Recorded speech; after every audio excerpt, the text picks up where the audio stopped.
हमारे साथ उत्तरी दिल्ली के महापौर जयप्रकाश जी हैं, उनसे बात करेंगे। उत्तरी दिल्ली में क्या कुछ चल रहा है और क्या कुछ तैयारियां हैं, आगे की क्या योजनाएं हैं। जयप्रकाश जी, अभी जिस तरीके से अस्पतालों से खबरें आ रही हैं कि डॉक्टर्स स्ट्राइक कर रहे हैं, ख़ासतौर पर हिंदू राव अस्पताल इस समय बहुत ज़्यादा चर्चा में, क्या आपकी कुछ बात हुई है और क्या उनको कुछ सांत्वना दी है या कुछ भरोसा दिलाया है? देखिए, मुझे इंदिरा अस्पतालों के डॉक्टर का जो हड़ताल वाला विषय है, मुझे इसमें आम आदमी पार्टी शासित दिल्ली सरकार की साजिश नज़र आ रही है। जी। उन्होंने साजिश करके इन सभी डॉक्टर्स को मिसगाइड किया है। ये सभी डॉक्टर जो रेजिडेंस डॉक्टर हैं, जिनका भी पूरा का पूरा कैरियर बाकी है, जिनका अभी शुरुआती नौकरी है, जो कि दिल्ली के अन्य राज्यों से यहाँ निगम में आकर के अपना कैरियर को शुरुआत कर रहे हैं, तो उनको इस महामारी के समय जब हम कोविड से लड़ रहे हैं, अन्य बीमारियों से लड़ रहे हैं, तो डॉक्टर्स की प्रथम ड्यूटी है अपनी ड्यूटी को करें। हाँ, अगर वो कोई बात उठा रहा है, उसकी बात को कोई सुन नहीं रहा, फिर उसकी बात जायज़ है। निगम के अंदर हमारे अकेले डॉक्टर्स की तो वेतन की समस्या है नहीं। पूरे उत्तरी दिल्ली नगर निगम में लगभग 55,000 कर्मचारी, 22,000 पेंशनर, 77,000 कर्मचारियों की चिंता करना हमारी जिम्मेदारी है। और आपने देखा होगा कि अलग अलग हम रोटेशन वाइज सबकी जैसे हमारे पे पैसा आता है सैलरी जारी करते हैं। हमारे पेंशनर पिछले 5-6 महीने से परेशान थे, अब उनको 1 महीने की पेंशन दी है। सभी बुजुर्ग लोग हैं। जीपीएफ का पैसा था 74 करोड़ रुपया, अभी वो सारा कर्मचारियों का रिलीज कराया है।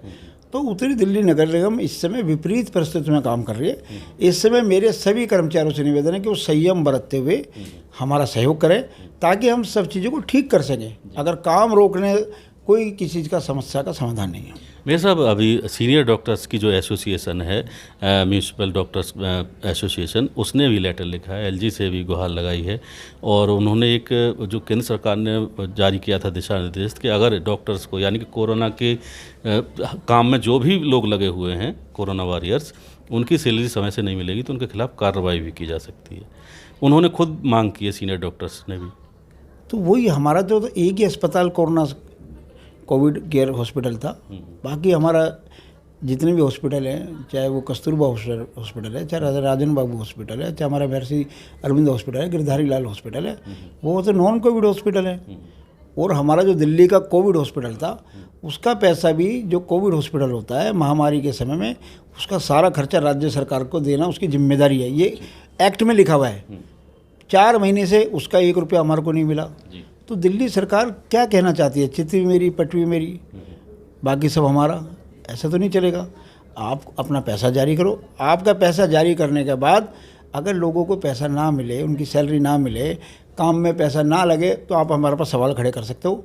लेकिन आप पैसा भी नहीं दोगे और सवाल भी खड़े करोगे, दोनों चीज़ें तो एक साथ चल नहीं सकती। आपने जैसा कि बताया कि आम आदमी पार्टी के उकसावे पर डॉक्टर्स इस तरीके का आंदोलन कर रहे हैं, तो क्या दिल्ली सरकार के खिलाफ भी कोई कदम उठाने वाले हैं?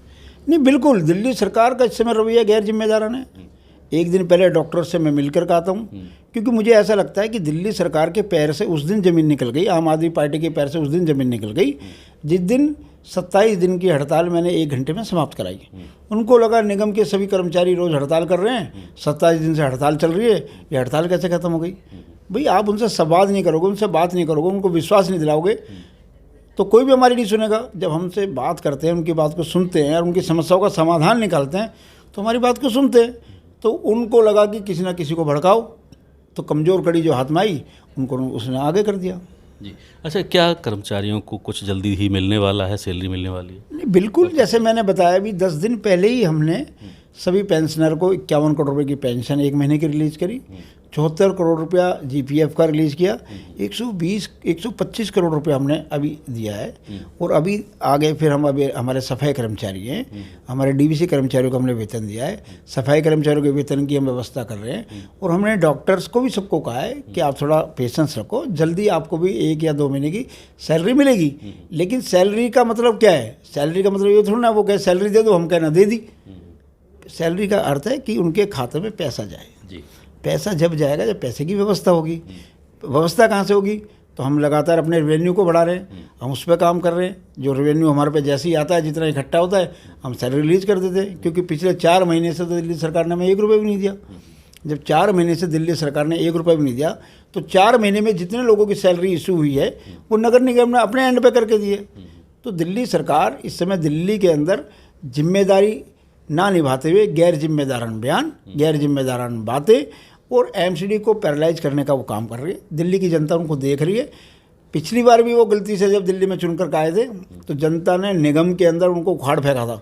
अब मुझे ऐसा लगता है 22 के अंदर दिल्ली की जनता उनकी दोबारा रवानगी करेगी, उसकी ज़मीन वो खुद ही तैयार कर रहे हैं। यानी कि मान लिया जाए कि हफ्ते 10 दिन में सैलरी आ जाएगी 1 आध महीने की। बिल्कुल हम कर रहे हैं। मैंने जैसे बताया, जैसे ही पैसा हमारे पास आता है, हम जितना पैसा आता है वो कौन सा हमारा हेड है, कौन सा हमारा कैटेगरी के वो है हमारे कर्मचारी, हम उसको रिलीज़ कर देते हैं। अच्छा, आपने 16 तारीख को एक बैठक बुलाई हुई है, स्पेशल हाउस की बैठक बुलाई हुई है, इसका एजेंडा क्या है, मुद्दा क्या है? देखिए, एक ही एजेंडा है, कर्मचारियों का वेतन। अभी हम कर्मचारियों के ऊपर पहले 2 हाउस बुला चुके हैं, लेकिन क्योंकि विपक्ष इस समय जिम्मेदार रवैया नहीं अपना रहा, उनको लगता है कि हाउस में आएंगे तो जो दिल्ली सरकार से पैसा लेना उसकी चर्चा होगी और दिल्ली सरकार कटघरे में खड़ी होगी। इसलिए उनके पास एक ही फार्मूला है, आओ हाउस में शोर मचाओ और हाउस को एडजॉर्न करा दो। ऐसे नहीं चलने वाला। अब ये स्पेशल हाउस कर्मचारियों को बुलाया गया है, हम सबकी जिम्मेदारी तय करेंगे। हम विपक्ष से पूछेंगे कि आप जितने भी सवाल खड़े कर रहे हो, जो आपके सवाल है बिल्कुल ठीक है, उन सवालों का जवाब भी देंगे, लेकिन दिल्ली सरकार से निगम का पैसा दिलाने में विपक्ष के, आम आदमी पार्टी के सभी पार्षद अपनी क्या भूमिका निभाएंगे। अगर वो दिल्ली सरकार से कुछ कह सकते हैं तो बताएं, नहीं कह सकते तो फिर राजनीति करना छोड़ें। आपने विपक्ष के कुछ पार्षदों को निलंबित किया था कुछ टाइमिंग के लिए, तो क्या माना जाए कि वो निलंबन की अवधि पूरी हो गई और इस बैठक में सभी लोग हिस्सा लेंगे? नहीं, वो निलंबन 15 दिन का था। मैंने कहा था 3 हाउस के लिए आप सब निलंबित हो, तो जो हमारा एमसीडी एक्ट कहता है तो उसमें 15 दिन के लिए हम उनको निलंबित एक बार कर सकते हैं। दोबारा जरूरत होगी तो फिर उनको दोबारा नोटिस देकर निलंबन कर सकते हैं। लेकिन मेरा कोई मकसद ये नहीं है कि मेरा कोई पार्षद, चाहे वो पक्ष का है चाहे विपक्ष का, वो सदन से बाहर रहे। मेरा मकसद ये है कि सब सदन में रहे, जिम्मेदारी से रहे, सकारात्मक रवैया अपनाएं और जो अच्छी बातें हैं जिससे निगम सक्षम बन सकता है, जिससे कर्मचारियों को वेतन मिल सकता है, वो बातें हमें बताएं। अच्छा सुझाव कोई भी दे सकता है। कई दफ़े कोई हमारा सदस्य बोलता ही नहीं, जब बोलता है तो ऐसी बात बोलता है हमारे दिमाग में नहीं आती। तो सदन का मतलब है सब लोग अपनी बातें करें, सब लोग अच्छे से करें, कर्मचारियों को वेतन पर चर्चा होगी। विपक्ष बताए केजरीवाल सरकार से कैसे पैसे दिलाएगा, हम बताएंगे कि हमने रेवेन्यू इकट्ठा करने के लिए क्या क्या किया और हम क्या क्या करने जा रहे हैं, और भी जो जहाँ जो हमारे पास ऑप्शन है उन पर हम सब काम कर रहे हैं। तो मुझे लगता है कि इन कर्मचारियों के वेतन के लिए जो विशेष हाउस है उसमें हमारे सभी विपक्ष के सम्मानित सदस्य अपनी सकारात्मक भूमिका निभाते हुए अच्छे अच्छे सुझाव देंगे और जो सुझाव हमें लगेगा जिस पर अमल किया जा सकता है हम उस पर अमल भी करेंगे। और हम कई कामों में हम चाहते हैं कि विपक्ष को भी जिम्मेदारी दें। मैं तो ये चाहता था, जैसे मेरे 6 जोन हैं, कई विपक्ष का नेता भी उसमें जाकर के मीटिंग ले, कांग्रेस दल के नेता भी जाकर उसमें मीटिंग ले, लेकिन सकारात्मकता दोनों तरफ से चाहिए ना। मैं तो चाहता हूँ, लेकिन ना वो चाहते ना आते, तो ऐसे कैसे काम चलेगा। किन स्रोतों पर ज़्यादा जोर दिया जा रहा है जिससे कि नगर निगम आर्थिक रूप से मजबूत हो? देखिए, हमारे उत्तरी दिल्ली नगर निगम में करीब 35 से 40 ऐसे प्रोजेक्ट हैं जिनसे राजस्व इकट्ठा किया जा सकता है, लेकिन उनको अगर समय उनका टाइम हम तय करेंगे और एक समय सीमा तय कर देंगे तो वो राजस्व निगम में आ जाएगा। अगर हम समय सीमा तय नहीं करेंगे तो वो 35 प्रोजेक्ट 35 साल तक ही रहेंगे। इसलिए उनकी समय सीमा तय की जाएगी, अधिकारियों की जिम्मेदारी तय की जाएगी और उनसे जवाब तलब होगा, उनकी मॉनिटरिंग होगी, हम उनका फॉलोअप लेंगे, समय समय पर हमसे पूछेंगे। जब सारे काम होंगे तो आने वाले समय में इन सारी समस्याओं का समाधान भी होगा। और जो मैं काम कर रहा हूँ उसका अभी 2-3 महीने में तो लाभ मिलेगा ही मिलेगा, लेकिन मैं दावे के साथ कहता हूँ कि जितने भी हमारी योजनाएं वो ज़मीन पर उतर गई, सभी लोगों ने टीम वर्क में काम कर लिया। तो 2021 में नगर निगम अपने पैरों पर खड़ी होगी। हम आत्मनिर्भर भारत जो की बात जो हमारे देश के प्रधानमंत्री ने कही है, हमें आत्मनिर्भर निगम बना के दिखाएंगे और निगम को अपने कदमों पर खड़ा दिखाएंगे। चलिए, हमसे बात करने के लिए बहुत शुक्रिया। धन्यवाद, थैंक यू।